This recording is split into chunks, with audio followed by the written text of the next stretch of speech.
Welcome back. Last week we heard that former New England Patriot Aaron Hernandez had advanced stages of CTE. I'm going to try and pronounce this, Doc. Chronic traumatic encephalopathy. Spectacular. There you go. The same horrible brain disease so many NFL and other sports players have suffered from.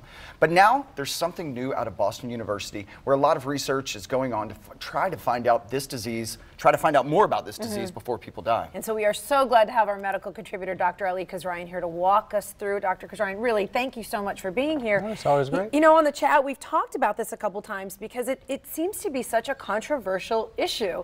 One hand, okay, this is a brain, something that happens to the brain, causes trauma, but then there's the argument of, well, how bad is it and what really creates the problem? So if you don't mind, can we start with a little bit, I think people are familiar with traumatic brain injury, but now you have CTE, what Matt said that I probably can't pronounce. That's okay. What is the difference between the two? So the interesting thing is, you know, the key for this is chronic. So it's a long-term, it's a degenerative brain issue. So it's a long-term process of change in the brain that's thought to be related to repeated head trauma. Okay. And it's related to the accumulation of this protein in the brain called tau. And you know, some of the changes that people notice with this are, the challenge with this is right now, the only way to diagnose it is after death. So they do an autopsy and they find these changes, accumulation of this protein around blood vessels and things like that, which are a little bit different than Alzheimer's disease, which has an accumulation of this, which one really pathognomonic or specific thing with this is it's not there.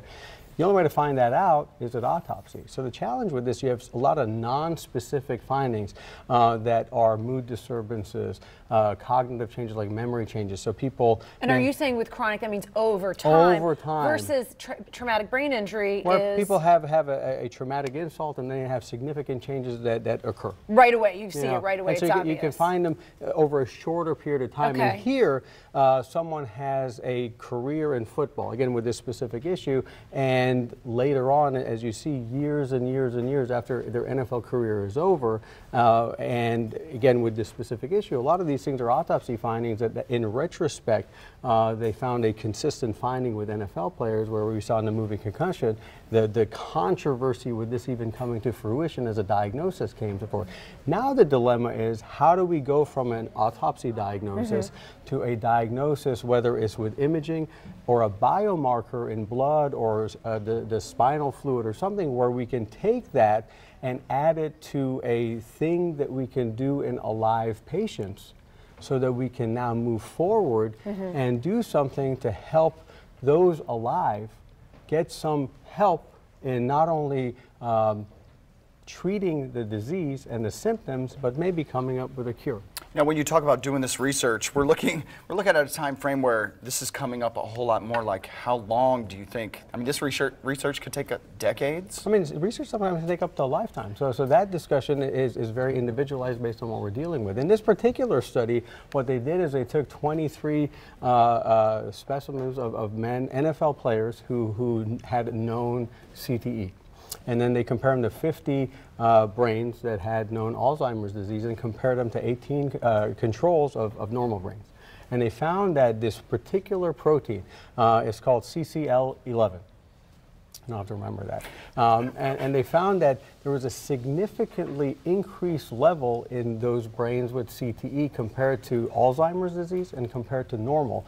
And they also found an amazingly increased level for those who had a significantly longer career, greater than 16 years. So that's profoundly improved. And on that note, let me ask you, Aaron Hernandez only played for the NFL for about 3 years. Right. But he played college, he played high school, he played all his life. So could they start seeing, and when you said, well, we don't see it, the symptoms till after, clearly the man had troubled behavior during his career at the NFL, and even it started in college. Is there a possibility that when these boys are playing younger and younger throughout and longer throughout their lives, that we could start seeing them displaying the CTE behavior while they're playing for the team? So the important thing with this is not everyone that displays aggression and rage necessarily has CTE because they played football for a few years.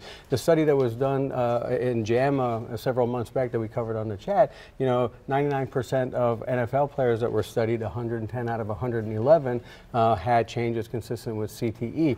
90% of college students did, but only 3 out of 14 high school students that were studied had CTE changes. So we have to take this stuff with a little bit of consistency and a little bit of a grain of salt when we can't apply everything to CTE when you take this in. Again, this is a new study, it's an early study. We want to take it in with a wonderful step forward, and it's a breakthrough, but it allows us to be able to take this information. Hopefully it allows us to move things in a direction that can give hope to those that may be suffering, that we can get a diagnosis in those who are alive, that can give us hope to be able to give them some ability to give hope to those who are suffering for a treatment and potentially a cure. This is definitely a story that I want to keep an eye on, and I'm sure we'll bring it up again. Before we go, we do have to mention you have a race on Saturday, and this is to help with prostate cancer, which is a disease that's very, very curable. And so with this, we're doing our Zero Prostate Cancer Run to raise awareness for prostate cancer, for a disease that, you know, a lot of times people don't talk about. You know, 1 in 7, now 1 in 8 men may be diagnosed with prostate cancer in a lifetime.